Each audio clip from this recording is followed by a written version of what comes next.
Kalau kita telusuri lebih dalam, kita akan menyadari bahwa ini adalah pertanyaan yang lahir dari sebuah asumsi. 3, 2, 1. Mengapa orang baik itu jadi miskin? Saya mau ngajak teman-teman yang nonton ini untuk kita adulting sedikit dalam pemikiran kita dan mendorong kita untuk maju dan merenungkan bukan cuma kemana pertanyaan ini akan terjawab, tapi juga dari mana posisi kita saat bertanya. Jadi ternyata kebaikan dan kemiskinan tidak selalu sama. Nah, tentu kalian mungkin berpikir bahwa ini teori. Nah, izinkan saya jelasin dulu. Saya secara personal dan mungkin bagi teman-teman yang pergaulannya luas, yang sering kesana kemari, kamu akan lihat bahwa ada orang miskin yang baik, ada orang kaya yang baik, ada orang miskin yang jahat, mentalnya buruk sekali, dan ada orang kaya yang juga jahat. Saya udah lihat ada orang miskin yang baik banget, sayang anak, walaupun dia miskin tapi dia berusaha yang terbaik bagi anak-anak. Sebaliknya saya lihat ada orang miskin yang jahat, yang ngejual anaknya, yang melecehkan anaknya, dan bikin anaknya nggak sekolah suruh minta-minta. Dan saya juga udah pernah lihat orang kaya yang jahat, yang dia mengeksploitasi sumber daya alam dan mengeksploitasi sumber daya manusia. Mengelola dan mengeksploitasi ada dua hal sama sekali berbeda. Mengelola berarti kita lakukan terbaik kita bisa, memaksimalkan, tapi mengeksploitasi artinya kita itu habis-habisan sampai tidak ada yang tersisa. Dan saya juga udah lihat orang kaya yang kaya, tetapi peduli dengan misi, peduli dengan kebaikan. Ya tentu kalian bisa ngomong, itu money laundering. Tentu, hidup makanya tidak sesimpel itu. Maka dari hal itu, kita ini punya banyak pertanyaan. Dan pertanyaan itu yang akan kita perlu ajukan. Nah makanya, kalau dari saya mau share dari Alkitab di Daniel 1 ayat 4. Kalau kalian perhatikan baik-baik itu adalah masa di mana Daniel dan Hanania, Misa dan Azaria, atau namanya Sadrak, Mesak, Abednego itu, dia dibawa ke Babel. Menarik ya, di ayat itu dikatakan bahwa yang untuk bisa diajar masuk ke Babel itu adalah orang-orang yang cakap, berpenampilan baik, berwawasan luas, cepat belajar, bisa masuk sistem kekuasaan, biar diajarin bahasa Babel, memahami berbagai macam pengetahuan. Dan kalau kamu perhatikan kitab Daniel, itu tuh kamu akan lihat dengan jelas bahwa Daniel itu adalah standar realita kehidupan. Bahwa di dalam kehidupan, kita itu untuk bisa dimasuk ke level tertentu, kita itu bukan cuma butuh pintar sekolah, tapi kita juga perlu punya berbagai macam pengetahuan. We need skills, perlu berpenampilan baik, dan cepat belajar, bisa masuk sistem kekuasaan. Dan kita bisa lihat bahwa good looking pun dari dulu sampai sekarang pengaruhnya besar. Dan ini ada standar realita kehidupan, standar realita dunia. Jadi Babel di dalam Alkitab selalu bicara tentang dunia. Dan inilah standar yang masih relevan di dunia sampai sekarang. Sampai kapanpun, kamu kalau misalnya lihat di lowongan pekerjaan, nggak jauh-jauh dari situ. Di sini kita belajar bahwa Tuhan itu nggak anti kompetensi. Yang diuji seringkali adalah karakter dan kompetensi itu. Nah, jadi kalau misalnya kita lihat di kitab Daniel itu tentang bagaimana Daniel yang kita celebrate banget, ternyata orangnya skillful, orangnya berpenampilan baik, berperawakan yang baik, kelihatan kuat, segar, memahami berbagai macam bahasa, berbagai macam pengetahuan. Kamu bayangin gak ada satu cowok yang good looking, terus sehat, terus tahu banyak pengetahuan, memahami berbagai macam hikmat, cepat belajar. Kamu mungkin akan suka juga sama cowok seperti itu kan? Dan standarnya masih sama sampai sekarang. Nah jadi mungkin pertanyaan tepat, menurut saya itu bukan apakah orang baik harus miskin, tapi apakah kita pernah nggak sungguh-sungguh mempelajari apa yang membuat seseorang kaya dan apa yang membuat seseorang miskin? Kan sebenarnya hidup itu nggak hitam putih. Pertama, saya harus ngomong dulu bahwa selama saya jadi hamba Tuhan, menjadi pendeta itu membuat kita harus belajar banyak hal. Bukan cuma sekedar ilmu teologi, tapi ilmu kepemimpinan, ilmu relationship, ilmu ekonomi, dan yang nggak kalah penting adalah ilmu sosiopolitik, dan juga ilmu intelijensia. Tapi dari semua pembelajaran yang saya pelajarin, saya belajar satu hal, bahwa kemiskinan itu lebih kompleks dari yang kita kira. Minimal di dalam Indonesia, di negara kita ada dua tipe kemiskinan. Yang pertama namanya kemiskinan struktural. Kemiskinan struktural itu nyata. Ada sistem, ada ketimpangan, ada akses yang tidak bisa dicapai oleh semua orang. Pernah di depan rumah saya tinggal, ada orang yang sangat pekerja keras. Dia ngangkut sampah, dia ngangkut barang loakan. Kerja kerasnya bukan main. Dari pagi-pagi mereka udah angkut barang loakan. Mereka udah kasih yang terbaik. Tapi fakta bahwa mereka masih pakai gerobak dan pakai barang loak dan mereka kelihatan lelah membuktikan bahwa mungkin hidup mereka tidak secukup itu. Dan ada tukang-tukang sampah yang dari kelihatannya aja dia bukan cuma ambil sampahnya, tapi dia mengais kira-kira ada nggak yang bisa diambil di sampah itu. Beri kita ide bahwa mereka ini pekerja keras. Mereka lakukan yang terbaik. Mereka tidak kurang kerja keras dibandingkan orang-orang yang lain.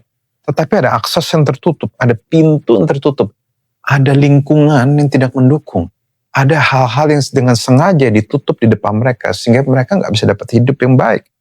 Nah, ini yang juga bikin orang sulit sekali keluar dari kemiskinan. Tentang bagaimana akses pendidikan, akses fasilitas, atau fasilitas pendidikan di korupsi, dan banyak hal. Jadi kemiskinan struktural itu menurut saya nyata. Kita nggak bisa hanya dengan mengandalkan orang miskin asal kerja keras pasti berhasil. Ada yang berhasil karena beberapa hal. Nah sebaliknya, ada orang-orang bisa stay rich atau stay cukup karena ada faktor-faktor struktural juga. Mereka mungkin lahir di suku tertentu, lahir di keluarga dengan ekonomi tertentu, sehingga mereka berani punya kekuatan yang lebih. Ini bukan nyalahin individu ya, ini adalah fakta sosial yang kita harus terima. Jadi itu salah satunya. Tapi ada juga yang kedua, yaitu kemiskinan mental. Nah kalau struktural itu isu yang terjadi di negara kita atau di lingkungan kita, ekosistem yang ada. Tetapi kemiskinan yang lebih buruk kedua adalah kemiskinan mental. Nah kemiskinan mental itu adalah kemiskinan menurut saya lebih buruk dari kemiskinan struktural. Kemiskinan struktural adalah purely karena sistem. Dan kemiskinan mental, tapi juga ada faktor respons orang itu pada sistem dan faktor cara pikir orang itu tersendiri. Jadi gini, kalau di antara semua kemiskinan menurut saya yang personal, yang paling sulit diusir itu bukan miskin dompet, tapi miskin mental. Ada orang yang miskin bukan karena dia yang baik, tapi karena cara pikirnya, cara hidupnya, cara dia ngatur keuangan, terus membawa dia kepada kemiskinan. Ini yang lebih buruk. Seingat ada orang-orang yang karena tanahnya mau dibeli pemerintah, maka pemerintah beli dengan harga sangat mahal dan orang-orang itu dapat duit banyak banget. Dan terjadi adalah mereka rame-rame beli mobil, rame-rame mobil ditabrakan, setelah 2-3 tahun mereka miskin lagi. Jadi mereka tidak punya literasi keuangan, tidak punya pendidikan yang cukup, dan kalaupun mungkin sudah dididik, mereka lebih suka kembali ke gaya hidup mereka. Sehingga mereka itu tetap stay di situ. Gini, poin saya lagi nih, untuk lahir di satu keadaan itu bukan salah kita. Tetapi kita untuk stay di situ atau kita naik, itu juga kita bertanggung jawab di situ. Dan saya boleh bilang orang-orang ini adalah orang-orang yang memang dia tidak bertanggung jawab dengan mindset dan cara pikirnya. Mungkin banyak orang berpikir bahwa ini semua masalah mindset dan mereka muak dengan statement-statement ini semua masalah mindset. Tapi kalau kita telusur memang iya. Kamu bayangkan orang-orang yang sukanya instan, dikasih duit instan, akhirnya dihabiskannya instan pula. Nah jadi kadang yang kita juga perlu perhatikan bukan cuma kita kapan dapat uang, tapi respons kita kalau dapat uang kaget akan seperti apa. Ada orang menang uang banyak, habis tanpa jejak. Ada orang punya mobil mau dirusakkan sendiri. Ada yang dapat rezeki besar, minimal kalau rezeki besar, kalau mental saya ya ambil uangnya sedikit, untuk kamu foya-foya, sisanya kamu tabung. Saya rasa kalau itu masukin di deposito, mungkin uangnya bisa lebih jalan. Tapi sebaliknya, ada juga orang miskin yang mental agak kaya. Saya ingat, dengan segala hormat ya, saya nggak tahu saudara, teman-teman tahu nggak, ada Ani-Ani yang jago banget ngerayu bos-bos besar, tidur sama dia dan sebagainya. Tapi gara-gara itu dia minta diajarin cara bisnis. Dia minta diajarin cara berdagang. Akhirnya sugar daddy-nya itu bos-bos yang selingkuhannya ini, yang biasanya mereka kaya, mereka kasih duit, mereka sehingga bisa tinggal di apartemen yang mewah, bisa punya aset, bisa punya mobil, bahkan di kampungnya bisa punya warung, yang warung itu dikelola mungkin keluarganya. Nah, ini kamu mungkin tidak setuju dengan Ani-Aninya. Tapi dia punya mental sedikit lebih kaya dibandingkan orang-orang yang terbiasa pada umumnya. Bahkan beberapa orang dengan segala hormat, sorry agak kasar ya, ini bukan entrepreneurship tapi entrepreneurship katanya. Saya nggak tahu akan disensor apa enggak sama istri saya, but itu. There, I said it. Well, this is my YouTube channel after all. Jadi kemiskinan itu nggak dimulai dari dompet, tapi dari cara pikir. Jadi kalau saya mau ngomong sama Darlene hari ini, Darlene, kemiskinan nggak dimulai dari dompet, tapi dari cara pikir. I made this video for you and maybe for your brother and sister kalau kamu someday mungkin punya adik, walaupun belum tentu punya juga. Nah, tapi juga di sini kita juga perlu mengerti bahwa ada narasi agama yang toksik di negara ini, yang bahwa terserah miskin di dunia, yang penting kaya di surga. Bahkan ada orang bilang gini, saya pernah baca di thread, seorang bertanya ke pasangannya, kenapa sih orang Kristen banyak yang kaya-kaya? Ya, lalu dijawab, ya karena mereka cuma kaya di dunia, di akhirat nanti mereka disiksa. Menurut saya, ini orang miskin yang gak ada otaknya. Menurut saya ini orang miskin pecundang. Menurut saya ini orang miskin toksik. Yang orang miskin tidak bisa bekerja. Dan kayaknya orang kayak gini mau kaya, miskin juga, mau surga neraka juga malas mungkin sama dia. Ini rendah. Ini merusak moral, merusak intelektual. Padahal agama dia juga ada mazhab yang ngajarin tentang kamu harus bekerja keras. Jadi kita lihat ya, kita tinggal di negara yang berpikir seperti itu. Ini narasi-narasi memuliakan kemiskinan, membenci keberhasilan, menjadikan penderitaan sebagai identitas rohani. This is very toxic.